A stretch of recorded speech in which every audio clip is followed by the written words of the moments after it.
Hello students, I hope कि आप सब अपने अपने घर पे ठीक ठाक होंगे। आज हम पढ़ेंगे सीबीएसई क्लास 8 चैप्टर 3 सिंधु घाटी की सभ्यता। तो चलो देखते हैं, सीखते हैं और हिंदी भाषा का ज्ञान लेते हैं। सिंधु घाटी की सभ्यता भारत के अतीत की सबसे पहली तस्वीर उस सिंधु घाटी की सभ्यता में मिलती है जिसके अवशेष सिंध में मोहनजोदड़ो और पश्चिमी पंजाब में हड़प्पा में मिले हैं। इन खुदाइयों ने प्राचीन इतिहास की समझ में क्रांति ला दी है। देखो, आप फोटो में देख सकते हो कि ये जो फोटो है वो सिंधु घाटी की सभ्यता। मोहनजोदड़ो और हड़प्पा एक दूसरे से काफी दूर पर है। दोनों स्थानों पर इन खंडहरों की खोज मात्र एक संयोग थी। इस बात में संदेह नहीं कि इन दोनों के बीच भी ऐसे ही बहुत से और नगर एवं अवशेष दबे पड़े होंगे जिन्हें प्राचीन मनुष्य ने बसाया होगा। यह सभ्यता विशेष रूप से उत्तर भारत में दूर दूर तक फैली थी। संभव है कि भविष्य में भी इस सुदूर अतीत को उद्घाटित करने का काम हाथ में लिया जाए और महत्वपूर्ण नई नई खोजें की जाए। इस सभ्यता के अवशेष इतनी दूर दूर जगहों पर मिले हैं, जैसे पश्चिम में काठियावाड़ में और पंजाब के अम्बाला जिले में। यह विश्वास किया जाता है कि यह सभ्यता गंगा घाटी की तक फैली थी, इसलिए यह केवल सिंधु घाटी सभ्यता भर नहीं, उससे बहुत अधिक है। तो देखो, ये जो सारी बातें की गई है, अब तक हम जो जान सके हैं उसका बहुत महत्व है। सिंधु घाटी की सभ्यता आज हमें जिस रूप से मिली है उससे अनुमान लगाया जा सकता है कि वह अत्यंत विकसित सभ्यता थी और उस स्थिति तक पहुंचने में उसे हजारों वर्ष लगे होंगे। आश्चर्य की बात तो यह है कि यह सभ्यता प्रधान रूप में धर्मनिरपेक्ष सभ्यता थी। धार्मिक तत्व मौजूद होने पर भी इस पर हावी नहीं थे। यह भी स्पष्ट है कि यह भारत में बाद के सांस्कृतिक युगों की अग्रदूत थी। सिंधु घाटी सभ्यता ने फारस, मेसोपोटामिया और मिस्र की सभ्यताओं से संबंध स्थापित किया और व्यापार किया। कुछ दृष्टियों से यह सभ्यता उनकी तुलना में बेहतर थी। यह एक ऐसी नागर सभ्यता थी जिसमें व्यापारी वर्ग धनाढ्य था और उसकी भूमिका महत्वपूर्ण थी। सड़कों पर दुकानों की कतारें थी और दुकानें संभवत थी। सिंधु घाटी की सभ्यता और वर्तमान भारत के बीच समय के ऐसे कई दौर गुजरे हैं जिनके बारे में हम बहुत कम जानते हैं। वैसे भी इस बीच असंख्य परिवर्तन हुए हैं, लेकिन भीतर ही भीतर निरंतरता की ऐसी श्रृंखला चली आ रही है जो आधुनिक भारत को 6-7 हजार पुराने उस बीते हुए युग से जोड़ती है जब संभवतः सिंधु घाटी सभ्यता की शुरुआत हुई थी।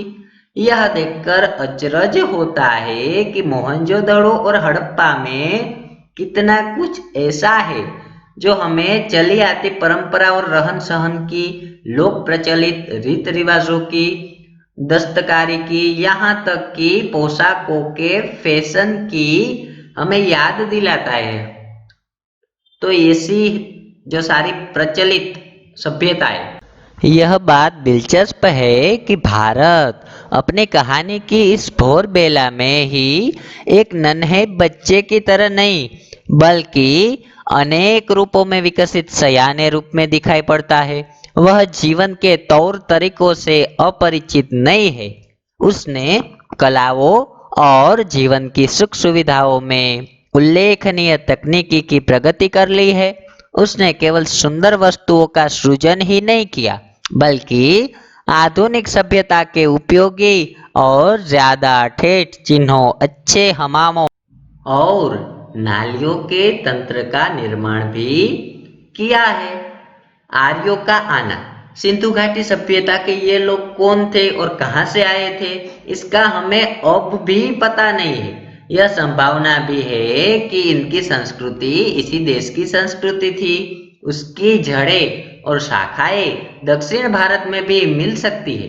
कुछ विद्वानों को इन लोगों को और दक्षिण भारत की द्रविड़ जातियों एवं संस्कृति के बीच अनिवार्य समानता दिखाई पड़ती है। यदि प्राचीन समय में कुछ लोग भारत में आए भी थे, तो यह घटना मोहनजोदड़ो के समय से कई हजार वर्ष पहले घटी होगी। व्यवहारिक दृष्टि से हम उन्हें भारत के ही निवासी मान सकते हैं।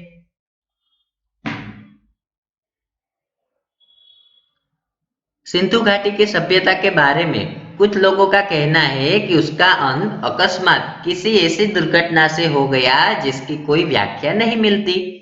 सिंधु नदी अपने भयंकर बाढ़ों के लिए प्रसिद्ध है, जो नगरों और गांवों को बहा ले जाती है। यह भी संभव है कि मौसम के परिवर्तन से धीरे धीरे जमीन सूखती गई हो और खेतों पर रेगिस्तान छा गया हो।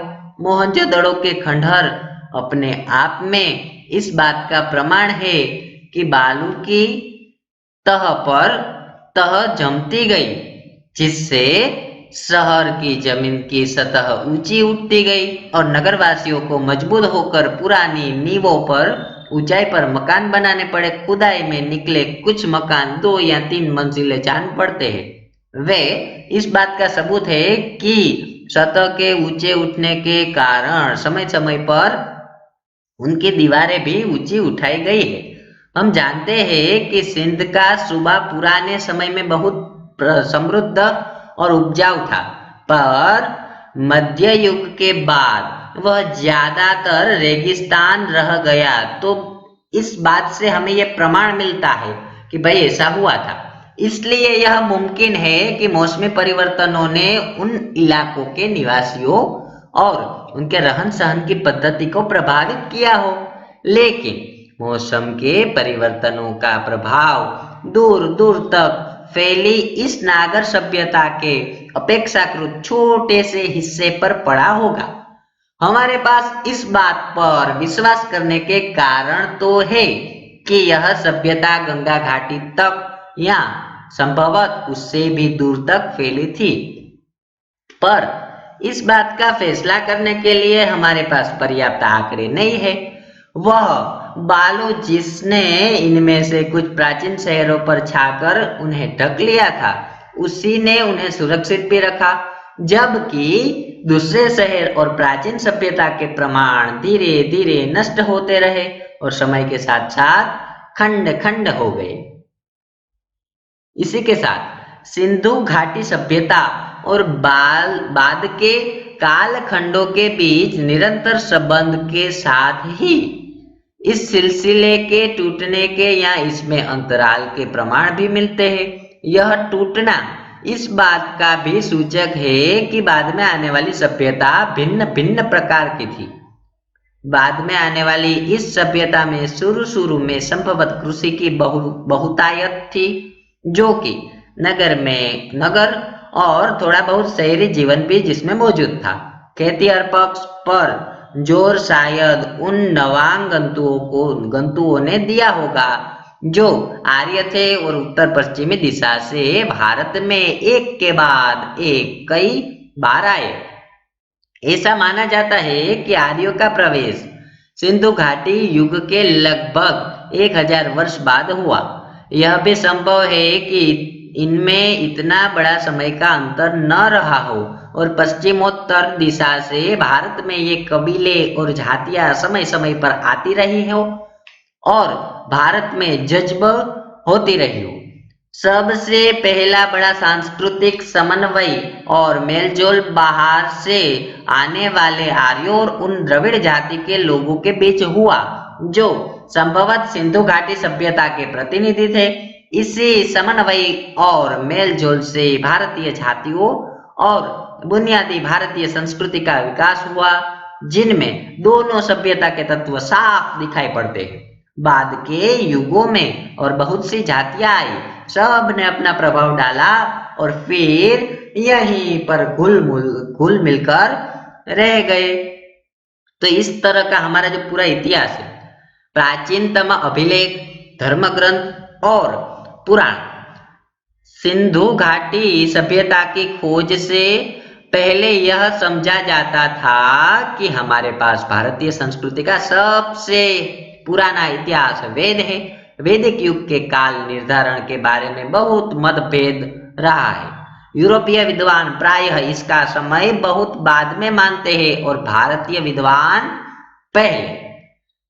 आजकल अधिकांश विद्वान ऋग्वेद की ऋचाओं का समय ईस्वीसन पूर्व 1500 मानते हैं, पर मोहनजोदड़ो की खुदाई के बाद से इन आरंभिक भारतीय धर्म ग्रंथों को और पुराना साबित करने की प्रवृत्ति बढ़ गई है। वस्तुतः यह हमारे पास मनुष्य के दिमाग की प्राचीनतम उपलब्ध रचना है। मैक्स मुलर ने इसे आर्य मानव के द्वारा कहा गया पहला शब्द कहा है। भारत की समृद्धि भूमि पर प्रवेश करने के समय आर्य अपने साथ उसी कुल के विचारों को लेकर आए थे जिससे ईरान में अवेस्ता की रचना हुई थी। भारत की धरती पर उन्होंने उन्हीं विचारों का प्लवन किया और वेदों और अवेस्ता की भाषा में भी अद्भुत साम्य था। कहा गया है कि वेद भारत के अपने महाकाव्यों की संस्कृत की अपेक्षा अवेस्ता के अधिक निकट है। आई होप कि आपको सब कुछ समझ में आ गया होगा। Thank you.